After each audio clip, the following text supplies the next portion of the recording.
Welcome to 52 Miniatures, my name is Alex and this video is sponsored by Squarespace.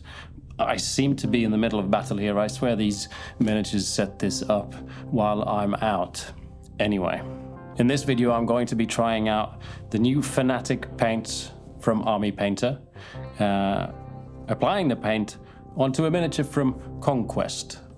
Both of these are a first. I've never tried the paints before and I've never painted one of these miniatures before.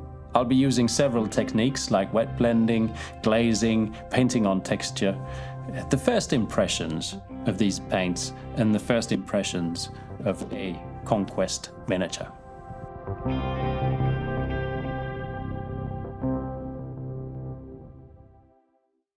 So just to keep things straight, these paints were sent as review testers, but I did not get them sent randomly in the hope of fishing out a video out of me. I personally reached out to the Army Painter and asked if they could send me some of these new Fanatic paints.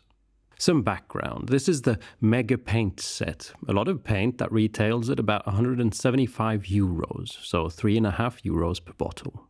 In this particular box, there's a load of different Fanatic paints, some washes and effect paints. This new range of opaque acrylic miniature paints are built up by a sort of triad system.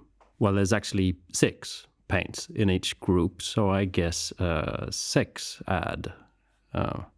Anyway, so a color like warm red or cool green, and then 6 paints going from dark to bright within that group. As the mega set is a mix with no full 6 adds, I also asked for a couple of complete sets to see what they look like, as well as some fluorescent paints and some more effect paints. Okay, I'll say triads from now on. They are, I guess, meant to help when layering paint, a mid-tone and then options on either side for shadows or highlights.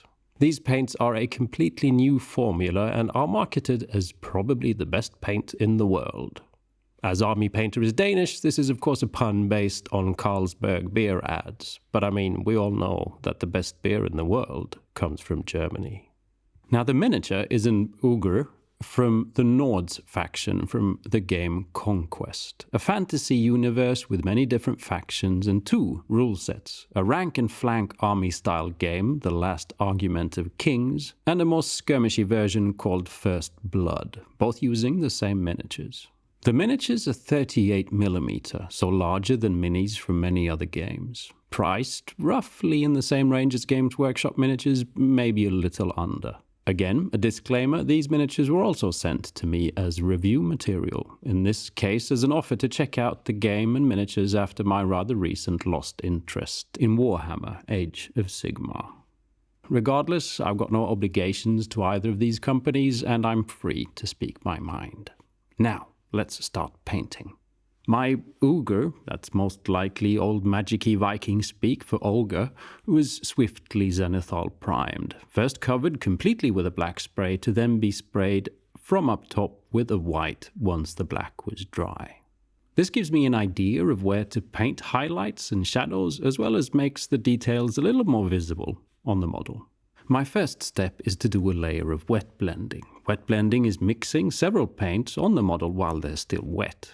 I can replicate the zenithal prime by adding darker paints in the darker areas and brighter paints in the lighter areas and mix them together on the model so that I get gradients in between the different paints. The paints can also be different colors, like these 4 paints I'm using on the skin. I'm after a sort of sketch-like base coat and will hopefully achieve some sort of life and depth therein. The paints chosen are rather zombie-ish on their own, but that red mixed with some of the other paints will create some sort of a skin tone. The Fanatic paints out of the bottle are excessively thick, one of the reasons I wanted to try them. Personally, I like slightly thicker paints when wet blending. This first, round 1, I tried to use the paint undiluted, but that proved almost too thick. At times I had trouble getting the paint to flow off the brush. There are some inconsistencies and some paints are thicker than others, but on the whole I'd say you'd want to water down these paints. The paints are workable for a bit longer than I'm used to, also good for wet blending, and seem to have some kind of self-leveling properties. I realize wet blending can be scary like voodoo magic, but for me it's a great way to test these paints. For a more standard painting style, these paints would layer on well with smooth covering layers. Working on larger miniatures like this is a lot of fun when using techniques like wet blending because there's more room to play around with. The one arm on this fellow is the size of a space marine, for Pete's sake. But it's very different from what I'm used to. More effort is needed to make things not look flat and boring. Now, after I've covered everything, I go back again with another layer that refines the first. I no longer have to worry about getting paint everywhere and can instead concentrate on looks. The sheen of this paint is what I would call satin. Now, this is me coming from a world where matte means no shine at all, but for some reason in the miniature painting world that does not translate. Matte is called ultra matte, and then it's just downhill from there. I enjoy working with actual matte paints like scale 75. The Fanatic paints are equal in sheen to most, quote, standard, unquote, miniature paints like Citadel or Vallejo. My problem is I think that's slightly too glossy, and my workflow has adapted over the years using very matte paints. I mean, I'm not dying here, death by not ultra matte. I'll get used to it. It just feels different. I continue wet blending all over the different parts of the Mini. I'd by now started adding more water to the paint, realizing it covered rather well anyway and was still workable on the Mini for a good amount of time. I'm trying to use as many of these paints as possible for testing purposes, and I was discovering inconsistencies. Not necessarily bad ones, but here are a few things worth mentioning about these paints to give a broader picture of the range. This is first impressions only, but first impressions last, to quote another commercial slogan. I wonder if the first German impressions are better, too. These paints cover very well. They vary in consistency from thick to very thick. Because of slight inconsistencies, you will probably find favorites, paints you reach for more often than others. If you use a wet palette, you'll be happy to hear that they do not get diluted and runny on the palette. But, and this is heavily situational as it depends on your climate and your wet palette, but I had to keep adding water to my paints as the moisture evaporated. Some paints dried on the wet palette were not in use. The range of paints is large, but personally I fail to see the reason for the sex ads. This is personal as I'm in the habit of finding my partners in real life. Mixing my own paints. For many out there, this is not an interest and can be frightening. I could just take this bad joke too far, or maybe I already have. Anyway, having many shades of the same color comes as a blessing to many.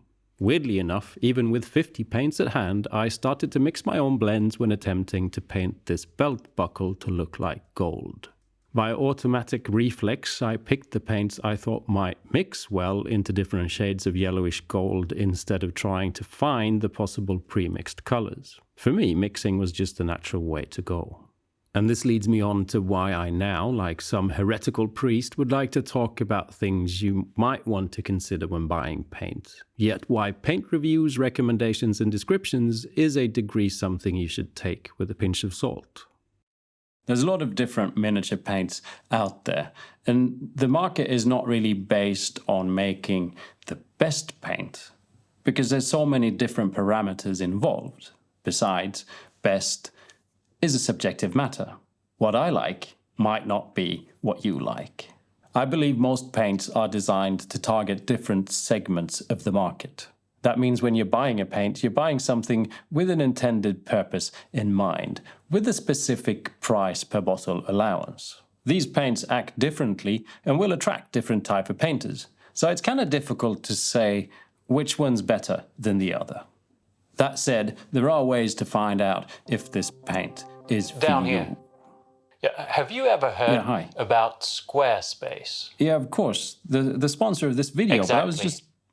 Let me tell you some more. Yeah, okay.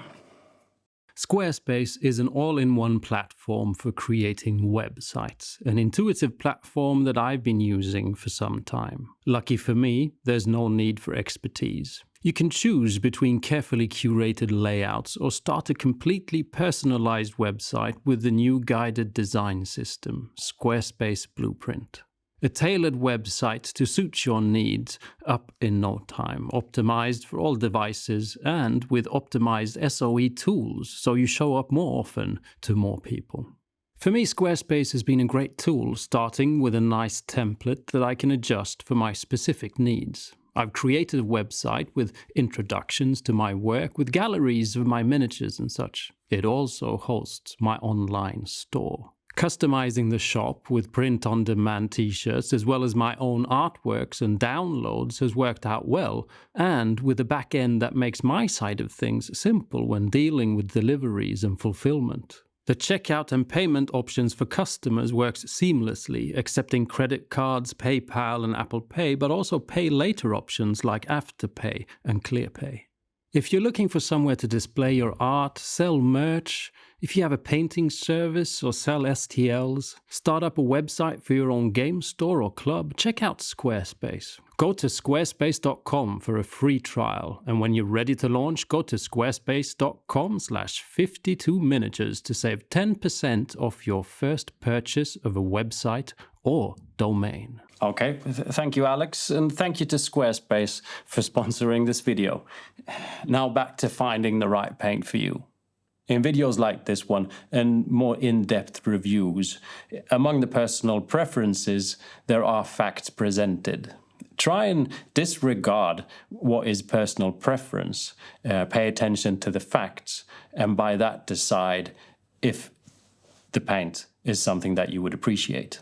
After that, if you have the budget, just go out and buy a few paints from the different brands that you're interested in. Disregard anything anyone has ever said about any of the paints and rely on your own enjoyment while you're painting. You could also try convention. Usually paint brands present testers and possibilities to paint at conventions, and you can walk around and try out different paints. Ask your friends. Do you have friends with different types of paints? Borrow some, see which ones you like. And a dear wish here for game store owners. If you ever have the possibility to set up like a little paint test station with different paints for your customers to be able to try different ranges of paints, that would just be such a great thing. Now consider your budget, but on the whole also bear in mind that pigments cost money. Cheap paint might be cheap for a reason. Unfortunately, there might also be companies making cheap paint and selling it expensively. Difficult, I know.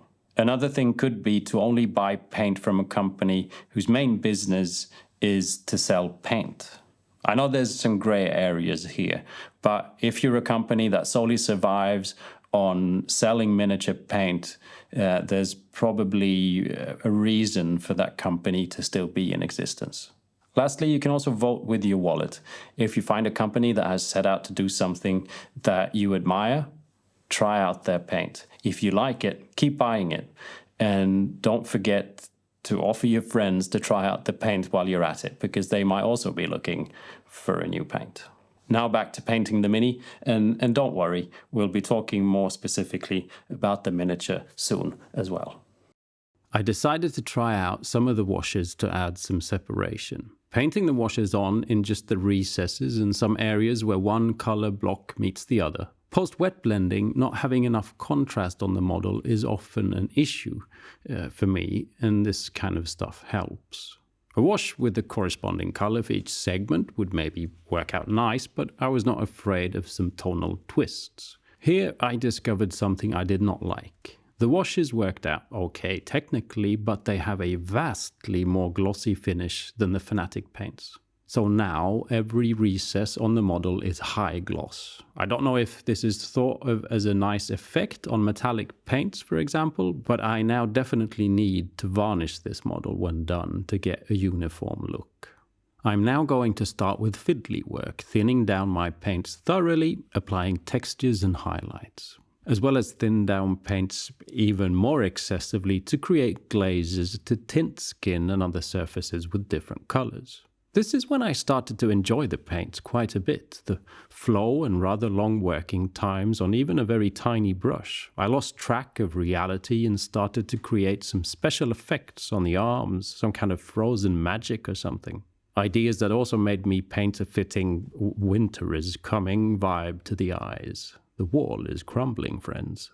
While we look at the painting process, let's talk miniatures. So Para Bellum kind of bewilders me a little. It's one of the few companies around that create hard plastic miniatures for several factions intended for just one game system.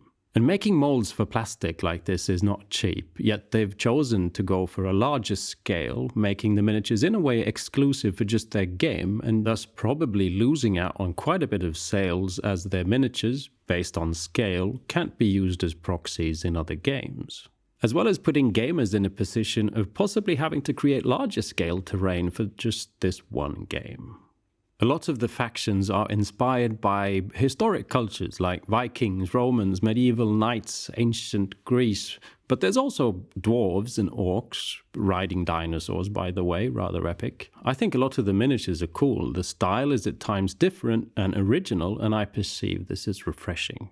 If we compare to Games Workshop, in a way not fair because of the company size difference, the plastic is not quite as detailed or sharp and of a bit more rudimentary design, especially on the miniature that I've painted. There's some difficult flat areas and areas that I just don't know what to do with. The dead heads hanging off the side is in fact a hollow piece, and that looks a little weird from certain angles. But I have a bit of an important info addition here. The sprue that this ogre came off of is from 2019 and looks rather different from some of the other kits I've got. Like these cataphractoi I got just because they're cool. This sprue is from 2022, it looks a bit different and the detail level of the models is higher and more crisp. So I guess there's been evolution happening along the way.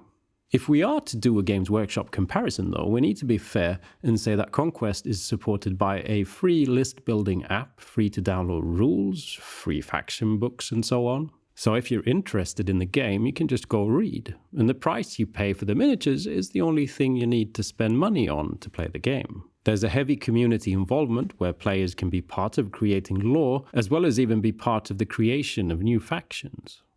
I've enjoyed painting a large miniature like this, it's very different. I'd argue on one hand that it's more fun to have all that space to move my brush around on, but can also argue that there is a lot of plastic to cover and painting a large miniature takes me longer than painting a small one. Now for a little painting tip. Just want to squeeze this one in, it's rather specific. But I found that when painting cool, sort of wintry, stormy vibes, like the fur here, blue and grey and white, adding a little magenta/pink in thin tinting layers here and there does wonders to make things look, cold. I first saw this in paintings, realizing that a lot of classic painters, when painting a stormy, cold sea, add magenta tones to the waves. And I think it really works to sell the idea of cold and storms. I haven't mentioned the special effects paints. I used some just to give me an idea of what they're like. The rust I really liked. It's something best layered on, building up the texture slowly. How a good rust effect should work, in my opinion. I can see this one getting a lot of use. The blood effect, well, first off, it really looks like blood. But it also paints on well, with the possibility to streak it about to get a blood-stained look, but also real easy to paint streaks of running blood with. So I was happily surprised with this one as well. The vomit, well, by the look of the gloopy texture, I'm sure it's great for things like puddles on a base or oozing out of demoned wounds. I didn't quite have the right type of mini in front of me to get any good use out of this one. And there we are. Some conclusions. This mini will definitely get a matte varnish, partly because of the shine from the washes, but also because, for me personally, I like a matte-looking miniature. On the plus side for these paints, we have a well-covering paint, I'd say better than many, that when watered down flows great, levels on the mini in a nice way and has quite a long working time on the brush. I have a hard time seeing that you'd be disappointed. Here's some of my favorites, again only based on how they performed this one time on this specific miniature. You can see that they're mainly mid to dark tones. My downsides are the inconsistencies. There are some colors, not many, but that I don't feel work, that appear a little gloopy, and I'd rather grab other alternatives. Also, having to replenish my paints with water to keep them from drying out was a thing. Again, the weather was rather hot, and other factors like what type of wet palette is used can affect this. Personal remarks, and this is not based on researched facts, just my impressions. I interpret these paints to be designed to help the vast majority of miniature painters with their work. Easy to apply solid layers of opaque paint with a not totally matte surface to ensure a nice distribution for washes. Despite enjoying the coverage, at times I missed having something not designed to cover this well. A bit hard to explain, but many pigments are not opaque, and I perceive some of the colors here have suffered a little when they've been shaped into a rather opaque tool. But then again, I'm not quite like the vast majority of painters. And as you can see from the mini I've painted, it's not like I've been suffering. Strange side note, I've never come across a paint that sticks quite like this one. I have a habit of brushing out paint on my thumb while painting to get a nice tip on the brush. Normally this is gone before I notice it, but here, the day after, post-cooking dinner, breakfast, several hand washes, a shower and so on, and this is still stuck there. So there's quite a hardy layer of paint on the Mini, which is good when gaming, yet conspiratorial me wonders what is added to the paint to render this result and what does it do to the consistency. The miniature was fun. I enjoy the size. I think the detail of the newer sprue looks a little more alluring. Painting big was different, and I can already see things I'd like to do differently. Transferring the style of painting a 28mm Mini to a 38mm Ogre is maybe not the way to go. In the end, I think I'd have fun painting more, and I wouldn't mind doing it with these paints. Please share your experiences with these paints or miniatures in the comments for others to read. And if you have any more specific questions regarding either, please ask. I'll see you in the next one. Bye.